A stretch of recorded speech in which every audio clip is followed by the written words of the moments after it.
एक बार फिर से आप सभी का स्वागत है ये आज के इस स्पेशल क्लास में, जहां पे आप बहुत ही आवश्यक चीज को पढ़ने वाले हो, जानने वाले हो। क्योंकि मैंने देखा है ना कि बहुत सारे टीचर्स ऐसे हैं जो इसके बारे में ऊपरी तौर पे समझा के निकल लेते हैं। अरे भाई, जिस चीज का प्रयोग आप सबसे ज्यादा कर रहे हो उसी के बारे में आपको पता ही नहीं हो तो फिर तो आप प्रॉब्लम में फंस जाओगे। तो यही सोचकर और फिर मेरे बहुत सारे स्टूडेंट्स ने मुझसे ये रिक्वेस्ट किया हुआ था कि सर, शब्द कैसे बनते हैं ये चीज तो आपने बता दिया, लेकिन अब शब्दों के मेल से वाक्य कैसे बनते हैं और वाक्यों के कितने भेद होते हैं, कैसे कैसे एग्जाम्पल्स होते हैं, जरा इसके बारे में मुझे अच्छे से एक्सप्लेन कीजिए। तो फिर मैंने सोचा कि चलो यार, अच्छी चीज है, इसके बारे में आपको बताना बहुत जरूरी है। तो आज हम इसी टॉपिक पे पूरी क्लास लेंगे और आज का हमारा टॉपिक होगा सेंटेंस। अब सेंटेंस क्या है, सेंटेंस के कितने भेद होते हैं, इन सारी चीजों के बारे में शुरू से लेकर अंत तक बने रहेंगे तो ज्यादा जानकारी मिल जाएगी, पूरी जानकारी मिल जाएगी। अन्यथा अगर आप स्किप करके निकल गए तो भाई लाइफ के आप एक बहुत ही अच्छे चैप्टर को मिस कर जाएंगे। तो देर नहीं करते हैं, चलो स्टार्ट करते हैं आज के इस क्लास को। अब मेरी लास्ट वीडियो में मैंने एक बार आपको बताया था कि शब्द कैसे बनते हैं, अंग्रेजी के वर्ड्स कैसे बनते हैं। अंग्रेजी के वर्ड्स को अगर आपने बनाना सीखा हो तो ठीक है, अन्यथा मैं डिस्क्रिप्शन में लिंक दे रखा हूं, आप वहां पे जाके उसको चेकआउट कर सकते हैं। अब समझो, यहां पे समझने वाली बात यह है कि जब शब्दों के मेल होता है ना और वो सार्थक होते हैं और सही क्रमबद्ध में सजे हो, शब्दों के मेल हो और एकदम सही तरीके से सजे हो और उनका अर्थ निकले, उसे हम वाक्य कहते हैं। अब एक चीज आप दिमाग में रखना, अगर आपके पास नोटबुक एंड पेन है तो आप इस चीज को नोट करते जाना, अन्यथा अगर आपको प्रॉब्लम हो तो आप एक बार डिस्क्रिप्शन देख लेना, मैं वहां पे सारे एग्जांपल्स, सबकी परिभाषा और सबकी हिंदी अंग्रेजी में लिख रखा हूं, आपको वहां पे जाकर जानकारी अच्छी मिल जाएगी। तो चलो सेंटेंस को समझते हैं। सेंटेंस है क्या? सेंटेंस की परिभाषा होती है, क्या होती है जी?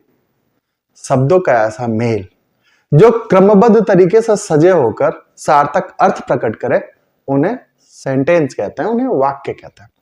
अब ये वाक्य है क्या? देखिए, मेरी जितनी बात आपसे हो रही है ना, ये सारी बातें वाक्यों के माध्यम से ही हो रही है। मैं कोई शब्द नहीं बोल रहा हूं, मैं कोई दूसरी चीजें नहीं बोल रहा, ये सारी चीजें वाक्य के माध्यम से ही हो रही है।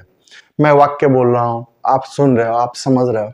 तो इन सारे वाक्यों में जब आप तोड़ तोड़ के देखोगे ना तो बहुत सारे शब्द मिलेंगे, बहुत सारे वर्ड्स मिलेंगे और सारे शब्द ना क्रमबद्ध तरीके से सजे हुए हैं, सही तरीके से सजे हुए हैं। अब ऐसा तो नहीं ना है कि मैं मार्केट में गया अपने लिए कपड़े खरीदने, मैंने अपने लिए चमचमाती जूते, एक बड़ा ही अच्छा सा पैंट और एक बड़ा ही अच्छा सा शर्ट खरीदा, और शर्ट को ऊपर पहनना था तो मैंने नीचे पहन लिया, पैंट को नीचे पहनना था तो मैंने ऊपर पहन लिया। अरे भाई, ये कोई ड्रेस नहीं है, कोई भी देखेगा तो आपको पागल बोलेगा ऐसे कपड़े पहनते हुए। तो है क्या भाई सही तरीका? तो शर्ट को शर्ट की जगह, पैंट को पैंट की जगह और जूते को जूते की जगह ही पहनना चाहिए। ठीक वैसे ही जितने शब्द होते हैं ना वाक्य के, वो सारे क्रमबद्ध होते हैं। कोई ऐसा नहीं होता है कि कहीं कुछ जा रहा है, कहीं किसी का अर्थ और जा रहा है और सारे लोगों को मिला करके, सारे शब्दों को मिला करके हमने वाक्य बना दिया। ये तो वाक्य हो ही नहीं सकता भाई, ये वाक्य हो ही नहीं सकता। वाक्य उसे कहते हैं जिनमें शब्दों का मेल हो, वो क्रमबद्ध तरीके से सजे हों और उनका अपना अर्थ निकले, उसे वाक्य कहते हैं। समझ में आया वाक्य किसे कहते हैं? अब देखो, अर्थ के हिसाब से सेंटेंस के 5 भेद होते हैं। अर्थ के हिसाब से वाक्य के 5 भेद होते हैं। फिर से समझना, बनावट के हिसाब से अलग वाक्य के भेद होते हैं और अर्थ के हिसाब से अलग वाक्य के भेद होते हैं। बनावट के हिसाब से भी वाक्यों के जो भेद होते हैं मैं इनको अगली क्लास में एक्सप्लेन कर दूंगा, लेकिन अभी हम अर्थ के हिसाब से वाक्यों को देखेंगे कि वाक्य कितने प्रकार के होते हैं। इस चीज को अब अच्छे से समझना। जैसे इस चीज को आप अच्छे से समझोगे ना, आपकी आधी परेशानी दूर हो जाएगी। क्योंकि भाई यहीं से तो सारी चीजें स्टार्ट होती हैं। पहले आप शब्द सीखते हो, फिर आप वाक्यों के बारे में जानते हो, फिर आप वाक्य बोलना जानते हो, फिर आप समझते हो कि मैं जो बोल रहा हूं वो वाक्य का कौन सा भेद है और उसमें मैंने क्या त्रुटियां की, और जैसे उन त्रुटियों को आप सही कर देते हो ना, आप ज्ञाता बन जाते हो। तो वाक्य में जो हम पढ़ते हैं, जो वाक्य के 5 भेद पढ़ते हैं, उनमें सबसे पहला जो भेद होता है वो होता है असर्टिव सेंटेंस। देखो मैंने यहां पे लिख रखा है असर्टिव सेंटेंस, असर्टिव सेंटेंस, और उसके जस्ट नीचे मैंने उसकी हिंदी लिख रखी है। बहुत सारे आप ऐसे वीडियोस देखते होंगे, आपको मिला भी होगा, जहां पे वो आपको सिर्फ या तो अंग्रेजी समझाकर चले जाते हैं या फिर हिंदी समझाकर चले जाते हैं। लेकिन आपकी सहूलियत के अनुसार, आपको समझ में आए, आपको फायदा हो, इसलिए मैंने अंग्रेजी के साथ साथ हिंदी का भी प्रयोग किया हुआ है, ताकि ये चीजें आपको अच्छे से समझ में आ जाए। अब देखते हैं कि असर्टिव सेंटेंस होता क्या है। देखो असर्टिव सेंटेंस की परिभाषा होती है वैसे वाक्य जिनसे किसी कथन का बोध हो। कथन in the sense of normal वाक्य, साधारण से वाक्य, जैसे राम जाता है, मैं पढ़ाता हूं, तुम खेलते हो, वह सोता है, वह गया था, तुम जाओगे। ये सारे जो सेंटेंस, ये सारे जो वाक्य है ना, ये कथन यानी कि ये कहे जा रहे हैं, ये कहे जा रहे हैं, ये अन्य दूसरे वाक्यों से अलग होते हैं, इनकी परिभाषा अलग होती है। दूसरे वाक्यों को जब हम समझेंगे ना, जब एक एक करके सारे वाक्यों को समझेंगे तो हम समझ जाएंगे कि पहला, दूसरा, तीसरा, चौथा, पांचवा एक दूसरे से अलग कैसे है। तो फिर से असर्टिव सेंटेंस को समझते हैं। असर्टिव सेंटेंस यानी कि कथनात्मक वाक्य, और कथनात्मक वाक्य की परिभाषा होती है वैसे वाक्य या वैसे सेंटेंस है जिनसे कथन का बोध हो, उन्हें असर्टिव सेंटेंस कहते हैं, उन्हें असर्टिव सेंटेंस कहते हैं। एग्जांपल्स हम देख लेते हैं।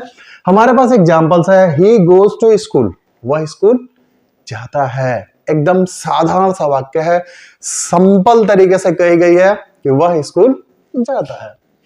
मैन इज मॉर्टल, मनुष्य मरणशील है, यह भी एकदम साधारण से तरीके से कही गई है। अब इन वाक्यों में और दूसरे वाक्यों में क्या अंतर है, जब दूसरे वाक्यों को मैं अच्छे से बताऊंगा तब आपको समझ में आ जाएगा। अगला एग्जाम्पल है, Ram is not playing, Ram नहीं खेल रहा है। अब देखने यहां पे एक वाक्य जो हाँ में जवाब है, एक वाक्य जिसमें ना का सेंस आ रहा है। तो असर्टिव वाक्य के दो भाग होते हैं, असर्टिव वाक्य के दो भाग होते हैं। पहला होता है अफर्मेटिव और दूसरा होता है नेगेटिव। इस अफर्मेटिव को हम पॉजिटिव सेंटेंसेस भी कहते हैं।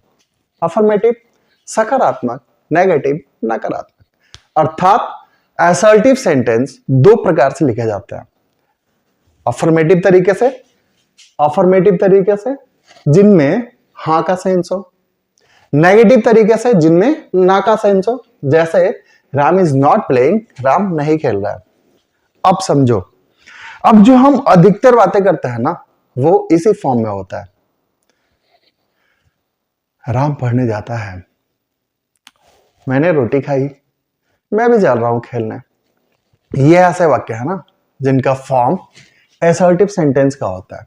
तो इंसान अधिकतर बातें जब करता है तो वो असर्टिव सेंटेंस में ही करता है। आप भी देखिए, आप भी अपने दोस्तों से, अपने घर वालों से, अपने रिश्तेदारों से जब भी बैठक की होती है, आप जो भी बातें करते हैं वो असर्टिव सेंटेंस में यानी कि कथनात्मक वाक्य के फॉर्मेट में ही करते हैं। तो अब कथनात्मक वाक्य समझ में आ गया होगा। मैं फिर से कह दे रहा हूं, अगर ये चीजें आपको समझ में नहीं आ रही है, अगर आपको इनकी परिभाषाएं चाहिए, तो आप एक बार डिस्क्रिप्शन चेक कर लेना, वहां पे ये सारे सेंटेंसेस के भेद परिभाषा सहित और एग्जाम्पल सहित आपको मिल जाएंगे, जहां पे आप इस वीडियो को देखने के बाद उस चीज को पढ़ के या उस चीज को नोट डाउन करके पूरी बात को अच्छे से समझ सकते हो। अब जो हमारा सेंटेंस का दूसरा भाग है, दूसरा भेद है, वह है इंटेरोगेटिव सेंटेंस यानी कि प्रश्नात्मक वाक्य। अब देखो, असर्टिव सेंटेंस और इंटेरोगेटिव सेंटेंस में अंतर क्या है। असर्टिव सेंटेंस में वाक्य जो होता है वो साधारण तरीके से कही गई है और उसका हाँ या ना में जवाब होता है। लेकिन इंटेरोगेटिव उससे अलग होता है, क्योंकि इसमें प्रश्न पूछा जाता है। प्रश्न पूछा जाता है, कैसे है आप। यहां पे मैंने आपसे प्रश्न पूछा, ओए क्या कर रहा है तू, यहां पे आपसे प्रश्न पूछा गया है। भाई साहब आपने खाया या नहीं खाया, यहां पे आपसे प्रश्न पूछा जा रहा है। अरे तुम्हारे पिताजी की तबीयत कैसी है, यहां पे आपसे प्रश्न पूछा जा रहा है। तो ये जो प्रश्न वाले वाक्य है ना, ये जो प्रश्न वाले वाक्य है इनको हम इंटेरोगेटिव सेंटेंस यानी कि प्रश्नात्मक वाक्य कहते हैं। प्रश्नात्मक वाक्य कहते हैं। अब इसकी परिभाषा देखते हैं। वैसे वाक्य जिनसे प्रश्न का बोध हो या वैसे वाक्य जिनमें प्रश्न पूछा जाए उन वाक्यों को इंटेरोगेटिव सेंटेंस कहते हैं। वैसे वाक्य जिनमें प्रश्न पूछा जाए या वैसे वाक्य जिनसे प्रश्न का बोध हो उसे इंटेरोगेटिव सेंटेंस कहते हैं। इंटेरोगेटिव सेंटेंस यानी कि प्रश्नात्मक वाक्य। अब एग्जांपल्स देखते हैं। एग्जांपल्स है हमारा हाउ आर यू, कैसे हो आप, तो जी क्या हो रहा है आजकल। अरे यार तुम मिल नहीं रहे हो आजकल मुझसे, कहां रहते हो। ये सारे वाक्य जिसमें आप किसी से प्रश्न पूछते हैं, कोई आपसे प्रश्न पूछता है, ऐसे वाक्यों को इंटेरोगेटिव सेंटेंस कहते हैं। तो एग्जांपल्स हो गए हमारे हाउ आर यू, कैसे हो आप। Are you teacher, are you a teacher, no no I am a doctor, I am a doctor, assertive sentence. लेकिन are you a teacher, yes I am a teacher, assertive sentence. लेकिन are you a teacher, interrogative sentence. Interrogative sentence क्योंकि इसमें प्रश्न पूछा जा रहा है, वो भी आपसे पूछा जा रहा है। समझ में आ रहा है। तो जहां प्रश्न पूछा जाए, जहां प्रश्न पूछा जाए और वो हमारा प्रश्न क्या है, इज राम प्लेइंग क्रिकेट, क्या राम क्रिकेट खेल रहा है। इज राम प्लेइंग क्रिकेट, क्या राम क्रिकेट खेल रहा है। तो ऐसे वाक्य जहां पे प्रश्न पूछा जाए उन वाक्यों को हम इंटेरोगेटिव सेंटेंस कहते हैं यानी कि प्रश्नात्मक वाक्य। तो प्रश्नात्मक वाक्य और assertive sentences, interrogative sentence, assertive sentence, ये दो सेंटेंस के भाग या ये दो सेंटेंस के भेद अब आपको क्लियर हो गया। अब जो सेंटेंस का तीसरा भाग है, तीसरा भेद है, इसमें हम क्या करते हैं, इस चीज को देख लो। ए इधर आओ,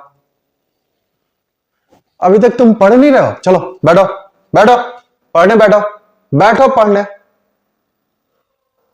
तो वैसे वाक्य जिनमें आदेश, वैसे वाक्य जिनमें आदेश, सलाह, दवा खा लो यार, टाइम पे दवा खा लो। अरे भाई साहब 10 बज रहे हैं, अब तो नहा लो। सलाह, आदेश, सलाह, अनुरोध मीन्स रिक्वेस्ट। भाई साहब प्लीज बैठ जाओ, भाई साहब सारे लोग बैठ गए हैं, प्लीज आप भी बैठ जाओ। सलाह, रिक्वेस्ट, अरे यार मेरे लिए एक काम तो कर दो, मेरे लिए जरा सा बाजार से दवा लेते आना। अनुरोध, रिक्वेस्ट का बोध हो उसे हम इंपेरेटिव सेंटेंस कहते हैं यानी कि आदेशात्मक वाक्य। अब आदेशात्मक वाक्य की परिभाषा क्या होगी। आदेशात्मक वाक्य वैसे वाक्यों को कहते हैं जिनसे आदेश, अनुरोध या फिर सलाह का बोध हो। वैसे वाक्य जिनसे आदेश, अनुरोध, सलाह का बोध हो उसे इंपेरेटिव सेंटेंसेस कहते हैं या इंपेरेटिव सेंटेंस कहते हैं, जिन्हें हिंदी में हम आदेशात्मक वाक्य कहते हैं। अब इसके कुछ एग्जांपल्स को देख करके इसको अच्छे से समझते हैं। हमारा एग्जांपल है कम हेयर। अरे किधर जा रहा है तू, इधर आ इधर आ इधर आ, come here come here come here come here. सारे लोग बैठे हुए हैं और तू भी खड़ा है। Sit down sit down sit down. भाई ठंडी बहुत है, ठंडी बहुत है, दरवाजे खुले और ठंडी आ रही है, तो प्लीज शट द डोर। या गर्मी बहुत है यार, जरा दरवाजे खोल दो, ओपन द डोर। तो शट द डोर या ओपन द डोर, ये हो गया आपके इंपेरेटिव सेंटेंस, क्योंकि इन वाक्यों से पता चलता है कि भाई आदेश दिया जा रहा है, अनुरोध किया जा रहा है या फिर सलाह दी जा रही है। तो ऐसे वाक्य जिनसे आदेश, अनुरोध, सलाह का बोध हो उसे इंपेरेटिव सेंटेंस कहते हैं, जिसे हिंदी में हम आदेशात्मक वाक्य कहते हैं। अब इंपेरेटिव सेंटेंसेस के आपने एग्जांपल्स देखे और इंपेरेटिव सेंटेंस अब आपके लिए आसान हो गया। अब जो हमारा सेंटेंस है वो ऑप्टेटिव सेंटेंस कहलाता है। क्या कहलाता है? ऑप्टेटिव सेंटेंस, जिसे हिंदी में हम इच्छात्मक वाक्य कहते हैं। अब देखो, अब आपके घर कोई बुजुर्ग आया है, आपने उससे आशीर्वाद लिया और उसने आपको कहा जुग जुग जियो, मे यू लिव लॉन्ग। ये क्या हो गया? अब कोई आपसे गुस्से में आ गया और कह रहा है भाड़ में जाओ, गो टू द हेल। अब क्या हो गया? अब ऐसे वाक्य जिनमें शाप, अभिशाप, इच्छा का बोध हो, इच्छा का बोध हो, आपको श्राप मिले, आपको आशीर्वाद मिले, ऐसे वाक्यों को हम ऑप्टेटिव सेंटेंस कहते हैं, जिन्हें हिंदी में इच्छात्मक वाक्य कहा जाता है।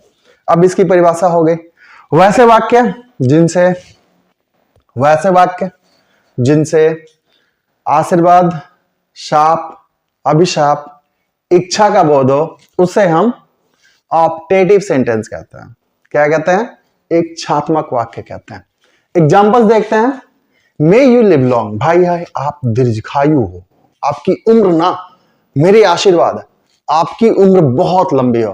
अरे यार, ज्यादा लंबी उम्र लेके क्या करेंगे हम? अच्छी हो यही काफी है। लेकिन हमें ऐसे आशीर्वाद मिल जाते हैं, दीर्घायु हो। हमारे यहाँ के बुजुर्ग कहते हैं, अरे इसने मेरा काम कर दिया, बाबू जुग जुग जियो, जुग जुग जियो, भगवान तुमको सारी खुशियां दे। एक बूढ़े व्यक्ति की सहायता की तुमने, भगवान तुमको सारी खुशियां दे, तुम्हारी हर वो मनोकामना पूर्ण हो जो तुम चाहते हो। ये क्या है? ये आशीर्वाद है, ये आशीर्वाद है।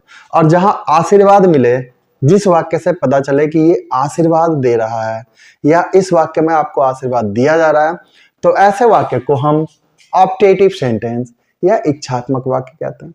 अब गॉड ब्लेस यू, भगवान तुम पे अपना आशीर्वाद बनाए रखे, या भगवान तुम्हारी हर इच्छा, हर मनोकामना पूर्ण करे। तो जहां आशीर्वाद मिले वहां पे हो जाता है ऑप्टेटिव सेंटेंस।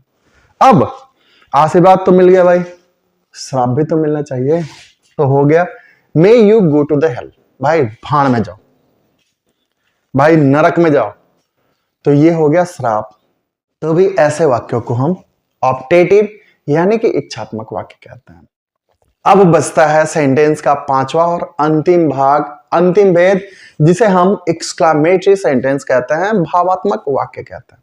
अब इसमें क्या होता है कि इसमें हमारे अंदर से सुख, दुख, भाव आदि का बोध होता है। सुख भी मिलता है, दुख भी मिलता है, आश्चर्य भी मिलता है और अन्य प्रकार के अनेक भाव निकलते हैं।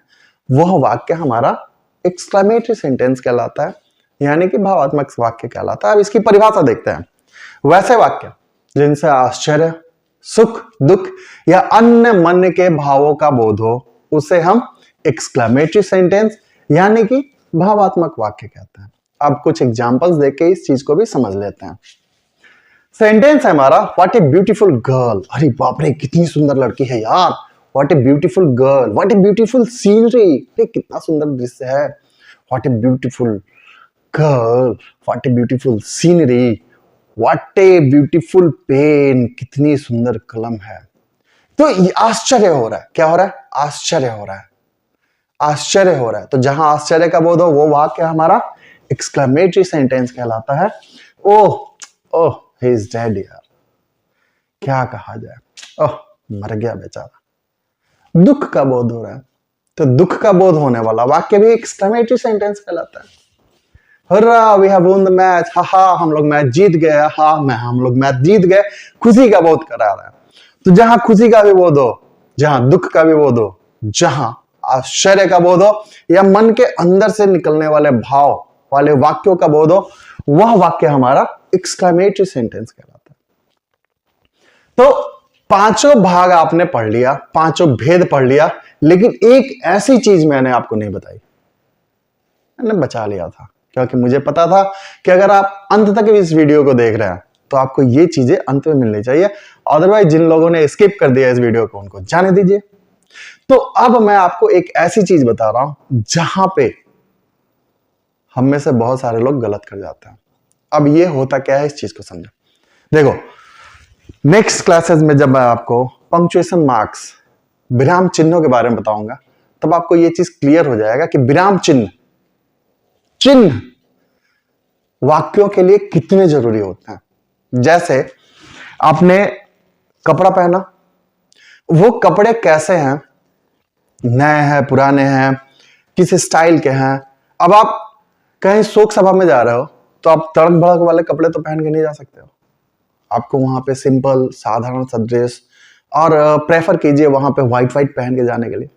तो शोक सभा के लिए तो आप उजले उजले कपड़े पहन के चले जाओगे, लेकिन कहीं आप पार्टी के लिए जा रहे हो तो क्या वहां पे उजले कपड़े पहन के जाओगे? नहीं, वहां के लिए अलग कपड़े होंगे। अब कहीं शादी हो रही है, वहां के लिए कपड़े अलग हैं। तो हमारा पहनावा फंक्शन के हिसाब से या परिस्थिति या स्थिति के हिसाब से बदल जाता है। अब जैसा देखो, असर्टिव सेंटेंस में मैंने फुल स्टॉप का प्रयोग किया हुआ है, असर्टिव सेंटेंस में मैंने फुल स्टॉप का प्रयोग किया हुआ है, लेकिन इंटेरोगेटिव सेंटेंसेस में मैंने क्वेश्चन मार्क का प्रयोग किया हुआ है, क्योंकि ये क्वेश्चन मार्क बताते हैं कि यह सेंटेंस जो है वो क्वेश्चन वाला है, और क्वेश्चन वाला है तो उसमें क्वेश्चन मार्क ही लगना चाहिए। समझ रहे हैं? तो असर्टिव सेंटेंस और इंपरेटिव सेंटेंस में फुल स्टॉप लगता है। Assertive sentence and imperative sentence में फुल स्टॉप लगता है। क्वेश्चन में यानी कि इंटेरोगेटिव सेंटेंस में आपको क्वेश्चन मार्क देना होता है, लेकिन ऑप्टेटिव में और एक्सक्लेमेटरी में आपको एक्सक्लेमेटरी वाले मार्क्स देने होते हैं। ये हमेशा याद रखना। ऑप्टेटिव में जो इच्छात्मक वाक्य है और एक्सक्लेमेटरी जो कि भावात्मक वाक्य है, इनमें आपको एक्सक्लेमेटरी वाले मार्क्स देने एकदम जरूरी हैं, अन्यथा आपका ये वाला सेंटेंस गलत हो जाएगा। आप जानकार होते हुए भी एक छोटी सी गलती के कारण पूरे सेंटेंस को आप गलत कर दोगे और आपको मार्क्स नहीं मिलेगा। तो ये चीज याद रखना। Assertive sentence, imperative sentence full stop, interrogative sentence question mark, and optative sentence and exclamatory sentence exclamatory mark. यहां पे आपको इन विराम चिन्हों का प्रयोग करना बहुत ही जरूरी है। अब बताओ, अब आज की क्लास आपको कैसे लगी? सेंटेंस क्लियर हुआ?